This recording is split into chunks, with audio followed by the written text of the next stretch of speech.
안녕하십니까. KB증권 이은택입니다. 오늘은 1월 주식시장 전략에 대해서 말씀드리도록 하겠습니다. 먼저 작년도 증시를 결산하면서 올해 증시가 어떤 방향으로 흘러갈지에 대한 저희 생각을 먼저 말씀드리겠습니다. 작년 증시는 한 18% 이상 상승하면서 꽤 강세를 보였습니다. 이게 뭐 이런 법칙이 있어요. 2000년 이후에 마이너스 수익을 기록한 그 다음에 증시는 항상 플러스 수익이다 이런 법칙이 있는데 뭐 이번에도 그게 맞아 떨어졌습니다. 2022년이 마이너스고 작년이 플러스였으니까요. 그 다음에는 어떠냐 보면 그 다다음 해, 그러니까 마이너스 난 그 다음 해뿐만 아니라 그 다다음 해도 지금까지는 2002년을 제외하면 모두 플러스 수익이 났습니다. 그래서 올해 저희도 플러스 수익을 기록할 것이다. 뭐 연초는 조금 험악하게 시작했지만 어쨌든 연간으로 봤을 땐 플러스 수익이 가능할 거라고 생각하고 있습니다.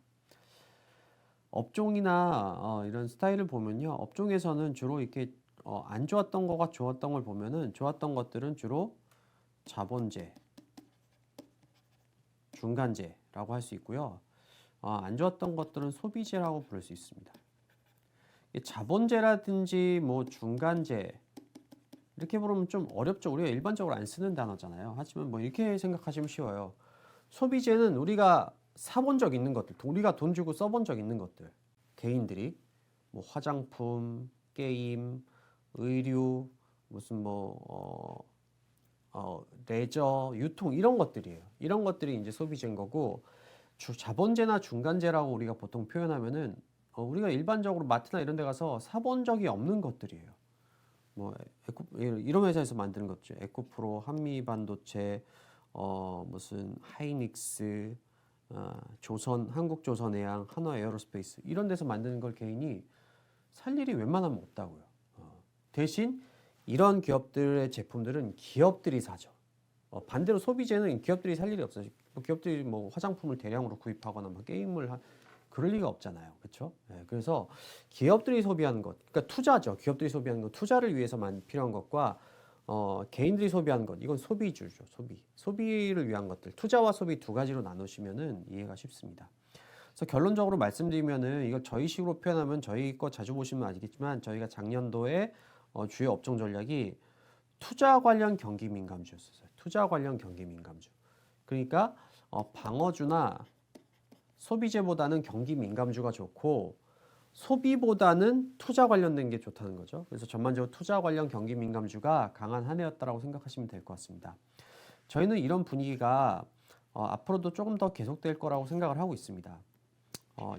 이렇게 저희가 도시화해서 많이 좀 보여드렸죠. 아마 뭐 벌써 여러 번 보여드린 차트라서 익숙하실 텐데 작년과 올해 봄까지가 실적장세 일국면으로 보시면 될 것 같습니다. 그래서 실적장세 일국면에서는 주로 경기 민감주가 강세를 보이고 경기 민감주라고 하면 이런 주식들이죠. 그중에서도 이제 저희가 볼 때는 투자 관련된 것들이 더 강할 거다라고 생각했고 앞에서 보시면 상당수 이쪽에 소재, 산업재, 뭐 반도체 있는 기업들이 작년 수익률이 상위권을 대부분 차지한 종목인 것을 확인할 수 있습니다. 그래서 이런 분위기는 저는 올해 봄까지는 지속될 거라고 생각해요. 그래서 산업재라든지 소재, 반도체 이런 것들의 강세에서 전반적으로 주도주들이 나타날 거라고 생각하고 있고요. 다만 봄 이후에는 저희들은 실적장세 이국면으로 갈 거다 이런 얘기들을 몇 번 드렸습니다. 그래서 주도주 랠리로 넘어갈 거라고 생각하고 있고 주도주로 저희가 소개시켜드렸던 것들이 우자항공 이런 것들이었죠. 게임주도 있었고 이런 것들이 전반적으로 강세를 보인 상황입니다. 물론 등락은 있겠지만 저희들은 이런 것들을 장기적으로 좀 괜찮게 생각하고 있고 뒤에서 오늘 특별히 이제 우주항공 관련된 사업에 대해서 소개를 좀 더 드리도록 하겠습니다. 그리고 아까 소비주가 안 좋았다 말씀드렸는데 저희는 소비주도 올해 중반 정도에는 바닥을 좀 잡을 것이다 이렇게 생각을 하고 있어요. 그 전까지는 좀 부진한 흐름이 계속될 거라고 보지만 그때부터는 좀 올라가지 않겠느냐 이렇게 보고 있습니다. 물론 주도주는 그쪽에서 나온다고 생각은 안 하고요. 그러면 시장을 이제 작년 걸 살펴봤으니까 이제 단기적인 시장을 좀 보겠습니다. 지금 계속 연준이 긴축을 완화 정책을 할 거냐 안 할 거냐 이런 거에 따라서 계속 바뀌고 있어요. 그렇다면은 연준의 생각 우리가 미리 읽을 필요가 있는 거예요. 이게 쉽지가 않아요. 그래서 저희가 이제 말씀드린 거는 연준의 생각을 알기 위해서는 일단은 증거주의란 걸 이해한다. 그래서 작년에 증거주의에 대해서 많이 설명을 드렸었어요. 뭐 짧게만 다시 소개드리면은 파월은 경제학자가 아니에요. 경제학자가 아니라 예, 법학도입니다. 법학도. 그래서 변호사 출신이고 그러다 보니까 이 법에는 가장 중요한 원칙 중에 대원칙 중에 하나가 바로 증거재판주의. 그러니까 뭐 무슨 합리적 추론이라든지 데이터를 기본해서 그래서 이제 뭐 판단하면 안 되고 오직 부정할 수 없을 정도의 강력한 증거에 의해서만 판단을 해야 된다는 거예요. 그게 증거재판주의죠. 그래서 아마 법 하신 분들은 이게 되게 익숙하실 거예요. 근데 사실 이게 금융시장이나 경제학은 좀 다르죠, 그렇죠? 경제나 주식시장은 선행성을 갖고 있기 때문에 증거가 다 나온다 하면 늦어요. 그게 아니라 합리적 추론이라든지 전망에 의거해서 결정을 해야 되는 거죠. 어쨌든 근데 뭐 이런 거 상관없이 파월은 어쨌든 증거주의를 따르고 있어요. 그래서 증거가 확실해야만 우리 움직일 거다. 그게 바로 데이터 디펜던트라는 거죠. 그렇죠? 데이터 디펜던트라는 말은 이제 익숙하시죠, 투자하시는 분들은. 그래서 이 증거주의를 따르고 있고 그래서 저희가 많이 얘기하는 게 이코노믹 프로젝션이죠. 그 증거가 뭐냐? 바로 이코노믹 프로젝션이라는 이게 FOMC에서 나오는 연준 위원들의 경제 전망이에요. 그래서 이거에 따라서 움직여요. 그래서 파월이 진짜 뭐 왔다 갔다 하고 굉장히 복잡하게 정책을 펼치는 것 같지만 기준이 없이 하는 것 같지만 사실은 굉장히 심플하고 단순하게 하고 있는 거다. 왜냐면은 이 경제, 이 증거에 따라서 결정하고 있으니까. 이 이코노믹 프로젝션이 어떻게 변할지만 알면 우리가 대충 파월의 정책이 어떻게 이번에 나오겠구나를 알 수가 있어요. 한번 이렇게 예를 들어 볼까요? 9월 달에는 굉장히 또 긴축적으로 해서 9월, 10월 주가 폭락을 했었죠. 그때 왜 그럼 FOMC 때 왜 그렇게 긴축적이었냐? 예, 경제 전망은 거의 2배 이상을 높였어요. 반면 실업률 전망은 크게 낮췄죠. 물가 전망은 뭐 하나 내려가 하나 올라갔으니까 그대로였고요. 그럼 경제 전망을 크게 올리고 실업률 전망을 크게 내렸다면은 이거는 어떤 뜻입니까? 긴축이 필요한가요? 완화가 필요한가요? 긴축이 필요하다는 뜻이에요. 긴축을 해서 더 경기를 눌러 찍어야 된다는 얘기예요. 그렇기 때문에 그 얘기 많이 했죠. 우리 파월이 이런 얘기 많이 했다고 말씀드렸죠. 우리는 추세 이하의 성장과 고용시장의 추가 감각이 필요하다. 바로 이걸 갖고 얘기한 거예요. 그럼 이걸 봤으면은 그러면 연준이 긴축적으로 더 가겠구나. 기준점이 여기였는데 이거보다 더 강해지니까. 12월 달에도 완화적일 거 우리가 어느 정도는 좀 기대할 수 있었어요. 왜냐하면 한번 보시죠. 실업률 같은 경우에는 3.8%를 예상하고 있었는데 올해치는 이제 4.1이고요. 뭐 실업률은 여기서 크게 변화가 없었잖아요. 3.7% 왔다 갔다, 3.9%에서 3.7 왔다 갔다 하니까. 그러니까 이거는 뭐 유지될 거다라고 우리가 예상할 수 있었겠죠. 크게 안 변할 거예요. 그리고 또 하나 물가 전망이 이제 크게 하락했는데 이거는 하락할 거 우리가 알고 있었죠. 왜냐면은 이미 그 12월 FOMC 직전에 CPI가 발표가 됐죠. 근데 11월 CPI가 PCE로 한 사람이 이미 3.2%를 기록하고 있었어요. 그럼 당연히 12월 말 수치를 기준으로 하기 때문에 떨어뜨릴 수밖에 없는 거죠. 그럼 얘는 하락할 거예요. 그럼 완화적인 거죠. 마지막 한 가지가 근데 좀 헷갈렸어요. 왜냐면은 GDP인데 3분기 미국 GDP가 굉장히 잘 나왔잖아요. 그러면서 이게 추정치가 확 올라갔어요. 그럼 이제 내년 추정치가 어떻게 될 거냐가 관건이었어요. 그래서 제가 재작년에 재작년이죠. 작년 12월, 11월에 이제 전략 하면서 뭐라고 말씀드렸죠? FOMC 전에 꼭 확인해야 될 데이터가 GDP 나오다. GDP 나오가 높게 나오면 그건 좀 긴축적인 가능성이 있고 2% 이하면 완화적일 것 같다라고 했는데 FOMC 직전에 GDP 나오 아마 확인 다들 하셨을 거라고 생각해요. 확인하셨으면 아시겠지만 1.2가 나왔어요. FOMC 직전에 1.2까지 급격하게 떨어졌어요. 그럼 어떻게 됩니까? GDP 전망도 떨어지는 거예요. 그럼 한번 종합해보죠. 실업률 전망은 유지됐고 물가 전망은 떨어졌고 경제 전망도 하락했어요. 그럼 어떻게 하겠습니까? 완화 정책이 할 수 있겠구나라는 걸 우리가 알 수 있다는 거예요. 파월이 완화 정책 발언하겠구나. 이 얘기를 왜 드리냐면은 과거에 뭐 또다시 해석하자는 얘기가 아니라 앞으로도 이게 적용이 될 거기 때문에 말씀을 드린 거죠. 그렇죠? 앞으로도 마찬가지예요. 이제 2월 FOMC가 있죠. 2월 FOMC가 다가오고 있는데 그럼 2월 FOMC는 어떻게 갈까? 이걸 보면 되는 거예요. 실업률 전망, 실업률 나오겠죠. 이미 나왔죠. 그리고 CPI, 그리고 GDP 이런 것들을 보면은 우리가 어느 정도 파월이 어떤 정도 스탠스를 얘기했구나를 우리가 예상을 할 수 있다는 거죠. 네, 지금 그래서 GDP 전망이 여전히 계속 중요해요. 왜냐하면 제가 볼 때 실업률이나 물가는 그냥 그 정도 수준을 유지할 것 같아요. 작년에 내려놓은 수준을 12월 달에. 근데 이제 GDP가 계속 문제예요. 왜냐하면 완화 정책을 펼치면은 GDP가 올라가고 GDP가 올라가니까 또 긴축해요. 긴축하면 또 GDP 전망이 떨어져요. 그럼 또 완화해요. 계속 이것 때문에 팔이 퐁당퐁당 하잖아요. 그래서 여전히 GDP 나오를 볼 필요가 있는데 지금 한 2.5 정도 수준에서 지금 형성이 되어 있고요. 제가 볼 때 3% 이상까지 가면은 좀 긴축적으로 파월이 얘기하면서 주가에 충격을 줄 수 있다고 생각하고요. 2에서 3%면은 단기 조정 정도. 그리고 2% 이하면은 반등이 다시 또 재기되는 뭐 그 정도 느낌을 가지고 보시면은 될 것 같습니다. 두 번째입니다. 제가 이제 세미나를 하다 보면은 많은 분들이 질문하는 게 올해 주가가 상고하저입니까? 상저하고입니까? 이런 얘기를 많이 해요. 근데 저희는 이제 상저하고 뭐 이런 것들을 따로 뷰를 내지는 않고 있어요. 지금 계속 안 냈어요. 왜냐면 이게 좀 약간 애매하거든요. 네, 저희들은 뭐 예를 들면 1분기가 좀 공방전이 펼쳐지고 2분기, 3분기, 4분기가 좋다라고 보는데 그러면 1분기도 2분기 상반기에도 올라가고 하반기에도 올랐는데 그럼 상고하고 이것도 좀 이상하잖아요. 그래서 저희 따로 이런 건 안 내지만 굳이 얘기한다면 1분기가 좀 늘린다는 입장에서는 컨센하고는 조금 다른 입장을 갖고 있어요.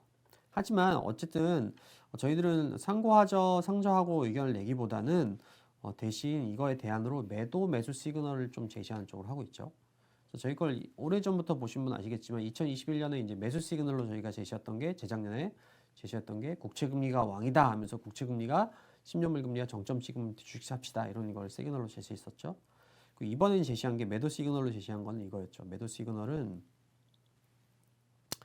2년물 금리하고 기준금리의 데드크로스 이런 것들 제시했죠. 그래서 이게 데드크로스가 언제 날 것 같습니까 하면은 뭐 사실은 뭐 정확히 알 수는 없어요. 근데 지금 생각엔 빠르면 올해 말 아니면 내년 정도라고 생각하거든요.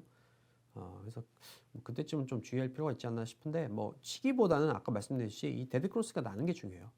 저희 예상과 달리 뭐 상반기에 데드크로스가 만약에 났다. 저희는 그렇게 생각하진 않지만 그럴 수도 있는 거잖아요. 그러면 이제 포지션을 바꿔야죠. 뭐 아니라면 내년에도 데드크로스 안 난다. 그럼 저는 매수 의견을 유지하겠죠. 그래서 시기보다는 이 시그널 자체가 중요하다. 아직까지는 뭐 스프레드가 많이 벌어져 있기 때문에 당장에 막 역전되고 그럴 것 같진 않아요. 굳이 따진다면 저희들은 아까 말씀드렸듯이 1분기에 좀 공방전이 펼쳐지고 그 다음이 좀 강할 것 같다라고 생각하는데 그 이유는 뭐냐면은 막 이런 것들이에요. 이 ISM 제조업 지수 같은 걸 보면은 최근에 이제 기업가들이나 어떤 경제 참여자들의 심리가 느껴져요. 이 ISM 제조업 지수는 서베이 지표예요. 물어봐요. 니네들 경제가 좋은 거 아니야, 안 좋은 거 아니야? 니네 산업이 좋은 거 아니야? 뭐 이걸 물어봐요. 근데 여러 가지 산업을 하는데 그 중에서 그로스 성장하고 있다라고 대답한 기업의 수가 한 개에 불과했어요. 비중으로 따지면 한 5% 정도고 이거는 2009년 이후에 가장 낮아요. 그럼 한번 생각해 보죠. 지금 그럼 경제나 업황이 별로 안 좋은 상황이냐? 2009년만큼 안 좋냐? 약간 갸우뚱해요. 2009년만큼 안 좋지도 않을 뿐더러 경제가 안 좋냐 하면은 안 좋다고 대답하실 분들 계시겠지만 산업 업황이 그렇게 안 좋다고 말할 수 없어요. 왜냐면 보시죠. 기업 이익을 보시면 돼요. 기업 이익은 이미 작년 이맘때 바닥을 찍고 반등을 시작한 지 1년이 됐어요. 안 좋다고 할 수 있습니까? 올해 이익도 더 좋아질 전망이에요. 안 좋다고 할 수 있습니까? 도저히 안 좋다고 할 수가 없어요. 과거에는 경제가 기업 이익이 늘면은 다 이 응답도 좋아졌어요. 그렇죠? 근데 이번만 기업 이익이 좋아졌는데도 응답은 오히려 꺾이고 있어요. 뭔가 이상한 일이 펼쳐지고 있다는 거예요. 누가 이 구매자들의 심리를 누르고 있어요? 기업가들의 심리를 누르고 경제학자들의 심리를 누르고 있을까요? 저는 인플레이션이라고 생각해요. 몇십 년 만에 처음 보는 인플레이션이 나타나니까 경제 판단에 대해서 혼란을 겪으면서 굉장히 불확실하게 느끼고 있다고 생각해요. 그러다 보니까 어떻게 됩니까? 원래는 이익이 올라가면은 재고도 보시는 바 재고 데이터죠. 재고가 올라가야지 맞아요. 그래서 리스타킹 사이클이 쫙 나야 되는데 지금 어떻게 됩니까? 재고를 계속 굉장히 보수적으로 가져가고 있어요. 안 좋다라고 생각하니까 심리적으로. 근데 이게 계속될 수 있습니까? 계속될 수 없어요. 이거 불가능해요. 불가능해요. 그럼 결국에 언젠가는 이 재고를 끌어올리는 수준이 나올 거고 그게 이제 리스타킹 사이클이 되면서 기업 이익을 끌어올리면서 주가를 끌어올리는 역할을 할 거예요. 그럼 그 트리거가 뭐가 되겠냐? 이 뭔지 모르는 불안감. 실제 기업 실적 올라가는데도 뭔가 모르는 불안감들이 어떤 계기로 해서 될 거냐? 그게 전 금리 인하라고 생각합니다. 금리 인하가 돼야지 경기가 나쁜 게 아니구나. 경기가 괜찮아질 수 있겠구나라는 생각이 들면서 이런 것들이 움직일 가능성이 있겠죠. 그렇다면 금리 인하가 확정된 시기가 언제냐라고 하면은 저희 볼 땐 올해 2분기 정도 되면은 뭐 거의 3월일 좀 앞에 부터 3월일 수도 있고 올해 FOMC일 수도 있겠지만 3월 FOMC나 5월 FOMC 대략적으로 올해 봄 정도 되면은 그런 것들이 어느 정도 확인이 될 거라는 거죠. 그런 게 확인이 되면은 그때부터 리스타킹 사이클과 밸류에이션이 같이 올라가는 반등장이 좀 펼쳐질 가능성이 높다라고 보고 있습니다. 근데 이렇게 얘기하면은 저희도 이제 금리 인하가 오히려 경기 확장을 갖고 온다. 이런 얘기가 한편으로 맞아 보이지만 또 다른 의견이 사실 요즘엔 더 많아요. 왜냐면은 과거에 금리 인하 시점 때 항상 경기 침체가 터졌거든요. 인플레이션 시대도 그렇지 않냐 이런 거예요. 저는 인플레이션 시대는 좀 다르다는 게 저희 주장이에요. 인플레이션 시대는 금리 인하가 오히려 주가의 상승을 만든다고 생각하는데 보시면은 인플레이션 시대였던 60년대 말에서 80년대도 금리 인하 전후에 경기 침체가 터졌어요. 그럼 결국 마찬가지 아니냐, 잘못 보고 있는 거 아니냐 이런 질문이 가능해요. 근데 그게 그렇지가 않습니다. 왜냐면요, 금리 인하 이게 다시 한번 60년대에서 제가 80년대 그래프를 좀 확대해서 그린 거예요. 그 부분만. 금리 인하 전후에 경기 침체가 선언된 건 맞아요. 그렇죠? 근데 문제가 있어요. 경기 침체하고 이 시기에는 경기 침체와 주식시장의 하락장이 관계가 없어요. 왜 그런지 한번 보시겠습니다. 이 60년대에서 80년대까지 총 4번의 약세장이 나타나요. 4번의 주식시장 하락장이 나타나는데 그 중에서 2번의 하락장은 경기 침체와 경기 침체 상관없이 경기 침체 없는데도 나타났어요. 재작년에도 그랬죠. 재작년에도 주가가 2022년에 30% 이상 하락했는데 경기 침체 선언 안 됐잖아요. 근데 우리한테 중요한 건 경기 침체입니까? 경기 침체 맞추는 게 투자자들이 중요한 일이 아니잖아요. 그거 맞추면 뭐합니까? 그게 아니라 그것도 정확하게 경기 침체도 아니고 NBR이 경기 침체 선언할까 안 할까를 맞추는 게 뭐가 중요합니까? 그게 아니고 주가 맞추는 게 중요한 거죠. 그래서 2번은 그런 게 경기 침체 없이 나왔어요. 그나마 80년대 경기 침체는 경기 침체 선언됐지만 하락장이 없었어요. 한 주가 15% 정도 하락하고는 그때부터는 랠리 시작됐어요. 10에서 15%는 샀다 팔았다 이게 불가능해요. 이거 뭐 기간이 한 3개월인데 3개월 만에 샀다 팔았다 뭐 할 수 있습니까? 어려워요.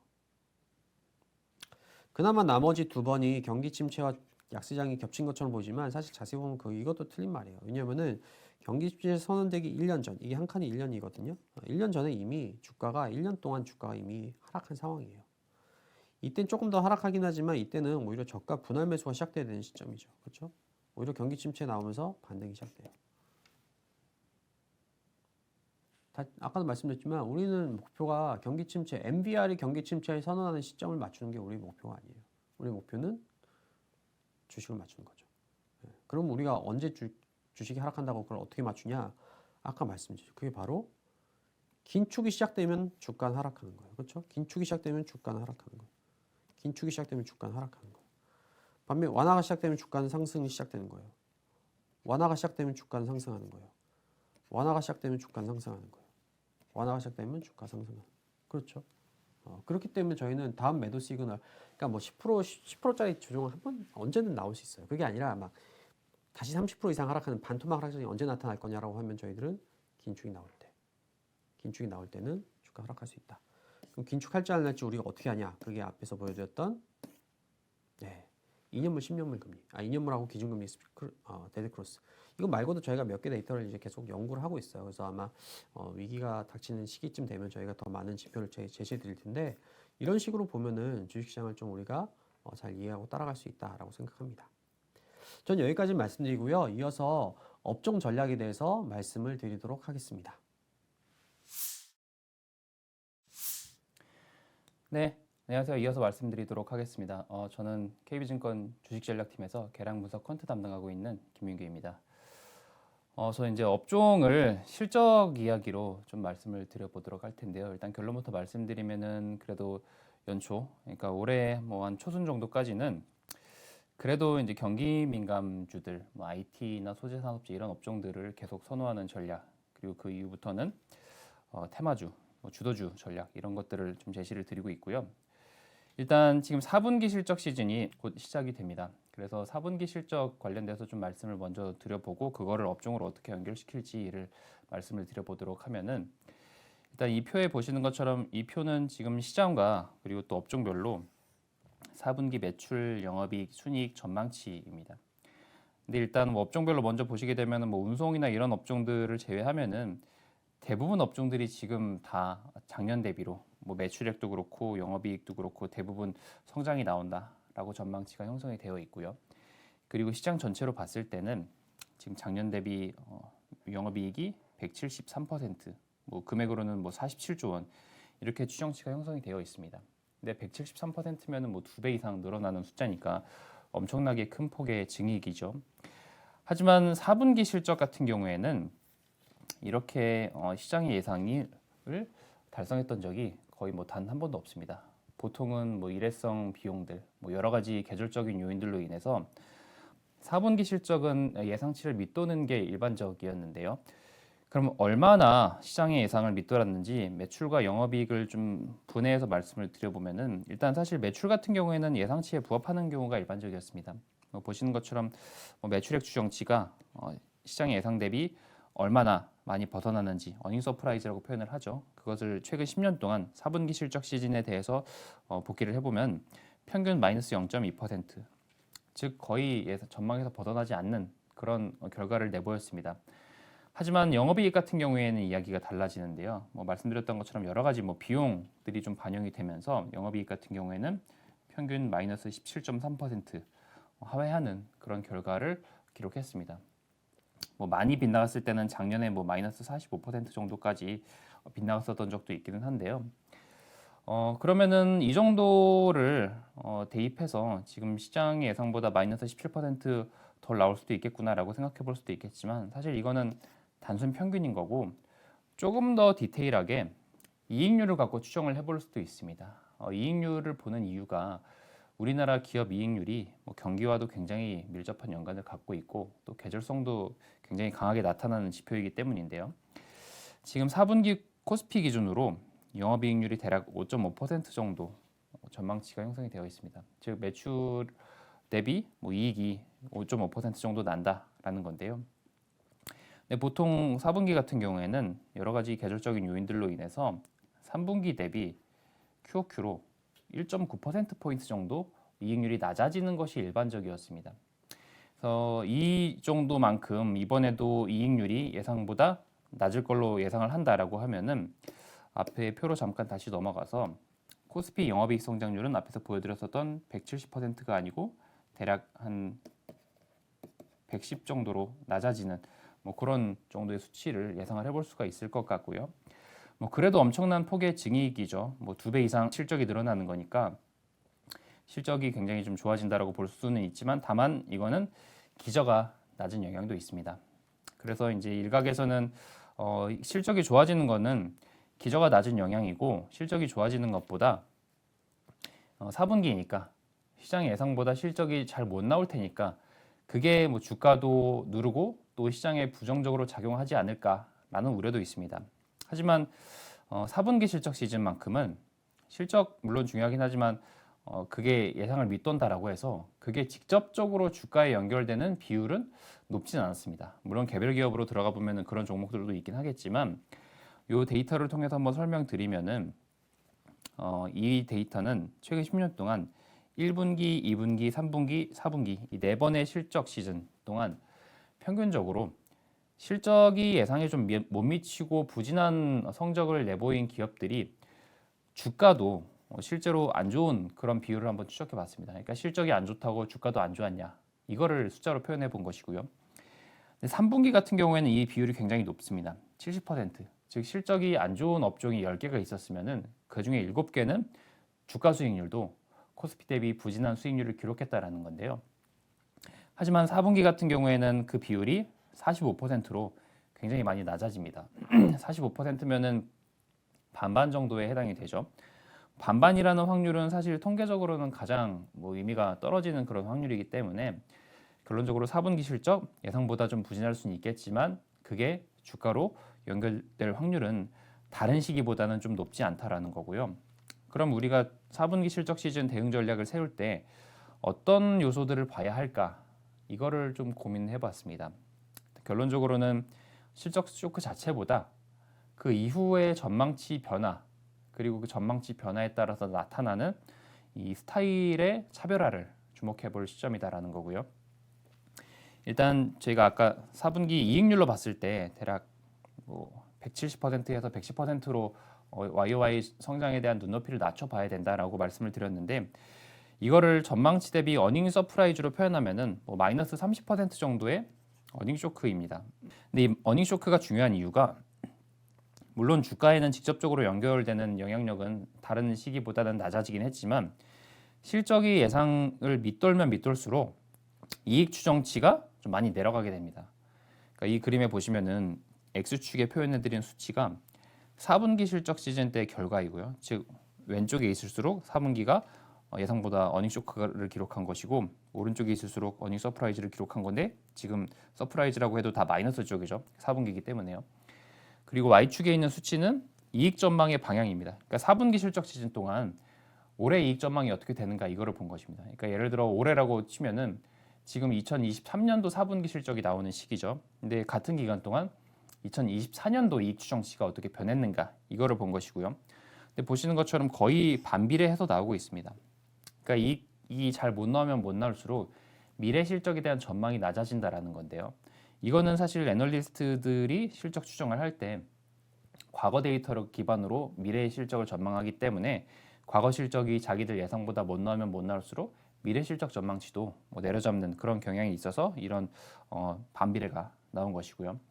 근데 만약에 지금 저희가 말씀드린 것처럼 대략 한 30% 이상의 어닝 쇼크가 나면은 평소보다는 좀 큰 폭의 실적 추정 하회입니다. 즉 큰 폭의 어닝 쇼크이기 때문에 올해 실적 같은 경우에도 뭐 4분기 실적 시즌 때 좀 내려가는 흐름을 보이지 않을까 싶고요. 근데 이렇게 되면은 다른 그림을 통해서 보여드리면은 이익 성장이 나오는 업종들로의 쏠림이 나오게 됩니다.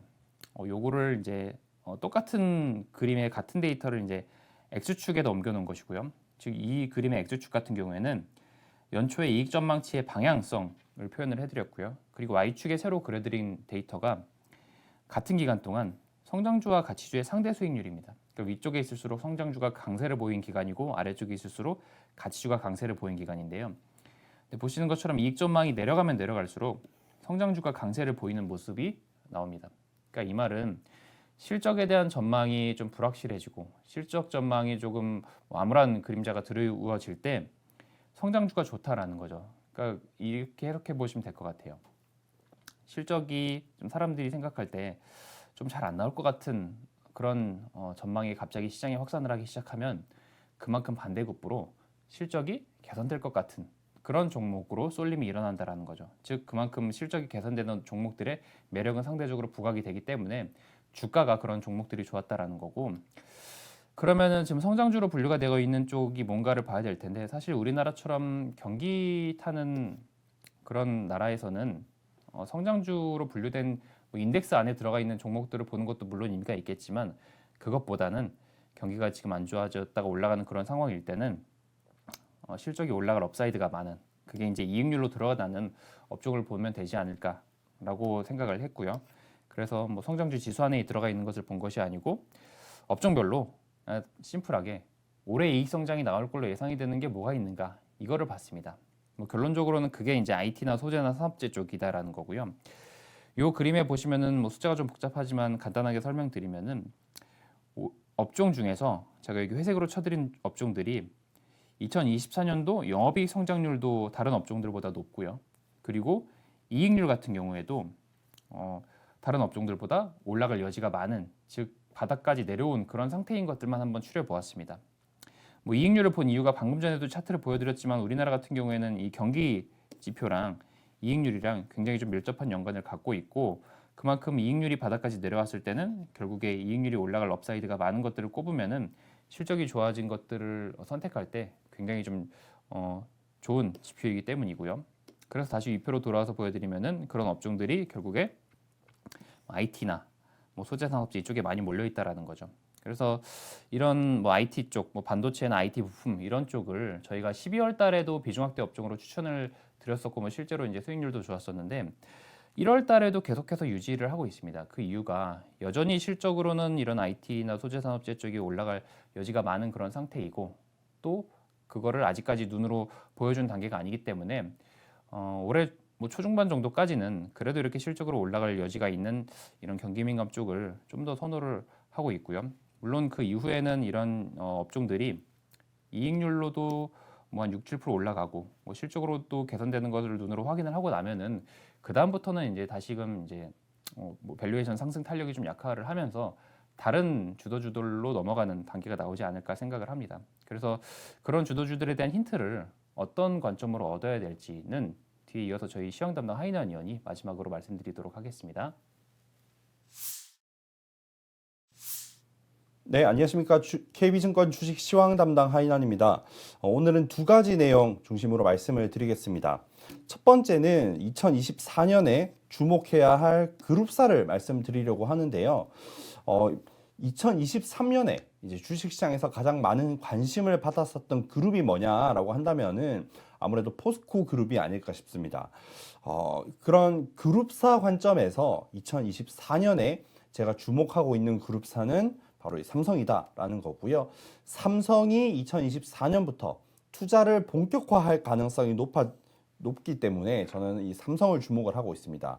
그렇다면 왜 투자를 본격화할 가능성이 높아 보이는가? 그 근거를 두 가지 관점에서 접근을 해봤습니다. 첫 번째는 조직 개편입니다. 삼성전자가 작년 8월에 일단 미래기술사무국이라는 것을 신설을 했고요. 그리고 이어서 2023년 11월에 미래사업기획단이라는 것을 신설을 했습니다. 특히 이 미래사업기획단의 내용을 보시면은 오른쪽에 정리를 해뒀고요. 10년 후 패러다임을 전환할 미래 먹거리 발굴을 주도하겠다. 즉 신사업 투자를 주도하겠다라는 그런 역할을 담당할 부서로 보입니다. 그 다음에 이제 세 번째는 2023년 12월에 비즈니스 개발 그룹이라는 것을 또 신설을 했습니다. 이렇게 세 가지 조직들이 신설이 됐고요. 이 조직된 세 가지 조직들이 모두 공통적으로 가리키는 바는 이 투자의 확대라는 점이 좀 명확해 보입니다. 그래서 아직은 이 조직 개편이 완전히 완성된 건 아닌 것 같거든요. 그래서 연초에 이 조직 개편이 마무리된다면은 이제 본격적으로 어디에 투자를 할 것인지 이 조직 내에서 아마 고민을 할 테고요. 그러면 이제 투자로 이어지지 않을까 좀 그렇게 기대를 하고 있습니다. 그리고 조직 개편뿐만 아니라 두 번째 근거는 현금성 자산이 확보되고 있다는 겁니다. 아래쪽 차트를 봐주시면은 이 삼성전자의 현금성 총자산 대비 현금성 자산입니다. 이게 2023년에 특히 가파른 속도로 증가했거든요. 삼성전자 정도 되는 규모의 회사가 총자산이 이렇게 급격하게 떨어져서 이 비중이 올라가지는 않았을 테고요. 분명히 이제 현금성 자산이 가파르게 늘어나면서 이 총자산 대비 현금성 자산이 증가했습니다.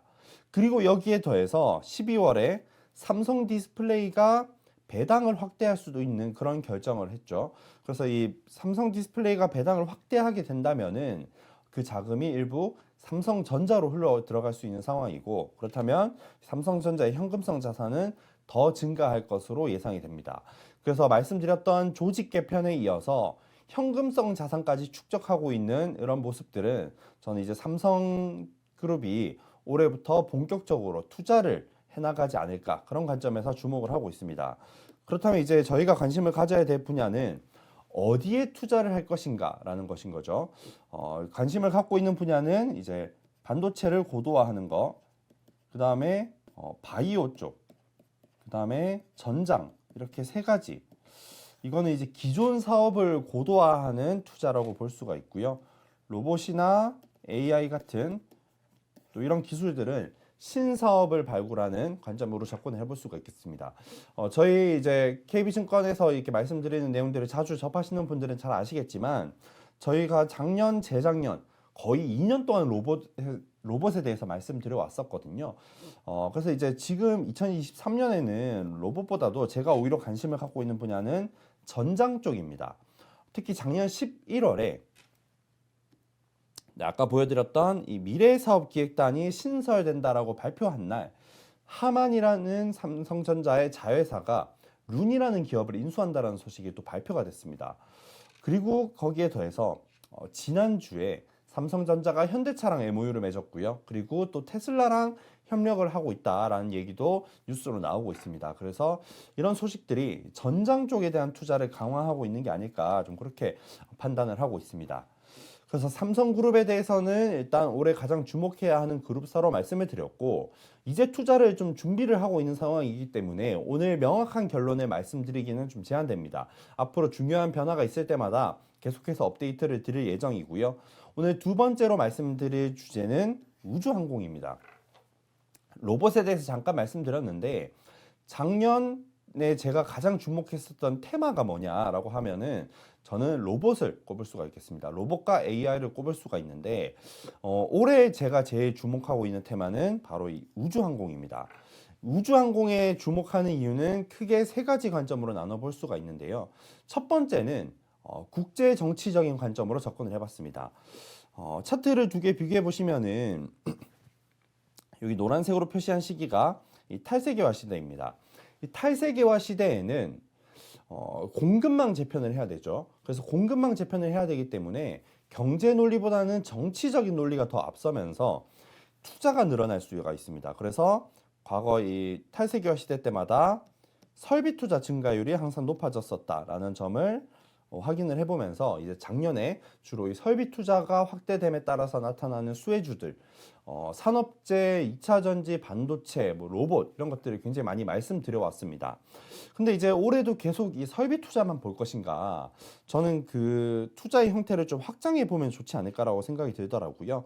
과거 패턴을 보시면은 설비 투자 증가율이 먼저 튀어오르고 증가율이 둔화하는 중에 이 R&D 데이터들이 항상 상승하는 모습을 보여왔습니다. 그래서 저는 올해는 이 R&D 투자, 즉 기술 투자를 보시는 게 어떨까라고 생각을 하고요. 또 이걸 해석해 본다면은 일단 이제 패권 경쟁을 하고 있는 상황에서 미국과 중국 입장이죠. 미국 입장에서 일단 급선무는 중국에 있는 생산 시설들을 미국 또는 주변 동맹국들로 옮겨오는 게 급선무입니다.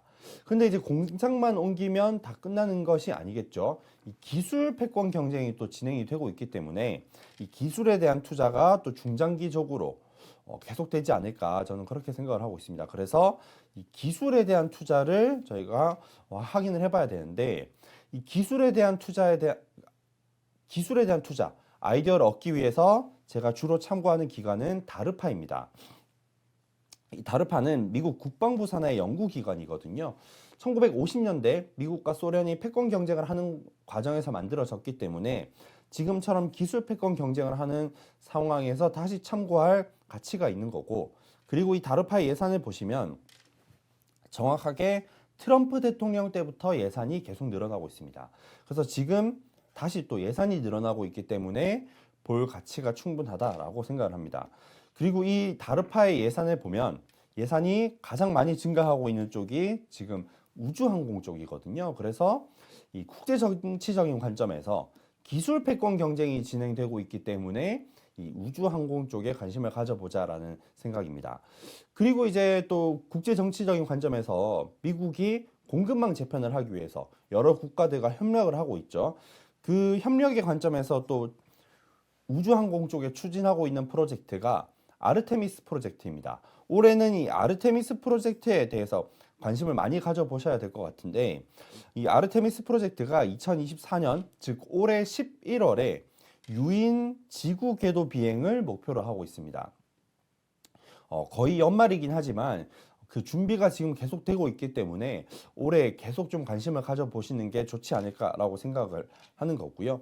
또 이제 저희가 작년부터 인도에 대해서 많이 말씀을 드렸는데, 이런 미국의 우주항공 쪽 투자에서 중요한 협력 국가가 바로 이 인도이기도 합니다. 작년 1월에 미국과 인도가 핵심 유망 기술 이니셔티브라는 걸 맺었었거든요. 거기에서 어떤 산업에 어떤 기술에서 협력을 맺었나라고 보면은 뭐 반도체 같은 것들도 있고 통신도 있지만 우주와 국방 쪽이 주요하게 언급이 되고 있습니다. 그래서 이제 인도를 바라보는 시선이 주로 생산 기지 대체하는 그런 쪽으로만 생각을 하시는데, 사실 이 국방과 우주항공 쪽에서 미국의 아주 주요한 협력 국가다라는 점도 참고해 주시면 좋을 것 같습니다. 그래서 첫 번째로 우주항공을 봐야 하는 이유를 국제 정치적인 관점에서 말씀을 드렸고요. 두 번째로 말씀드릴 내용은 우주항공의 역사적인 관점에서 접근을 해봤습니다. 보시는 그림은 미국 우주항공 산업의 역사를 이렇게 정리를 한 거니까 참고해 주시면 될 것 같고요. 오늘은 한 가지만 말씀드리면 1950, 60년대랑 지금을 비교를 해봤습니다. 1950, 60년대는 닐 암스트롱이 달에 착륙했던 그런 시대였었죠. 근데 그때는 나사가 주도해서, 즉 정부가 주도해서 투자를 했었던 시대입니다. 근데 요새 우주항공 얘기를 할 때 아마 나사보다 더 많이 얘기를 하는 기관은 스페이스X가 아닐까 싶습니다. 즉 민간 기업이 주도해서 투자를 하는 시대로 좀 바뀌었다라는 거고요. 그래서 이제 과거와 달라진 점은 정부 주도에서 민간 주도로 바뀌었다라는 거.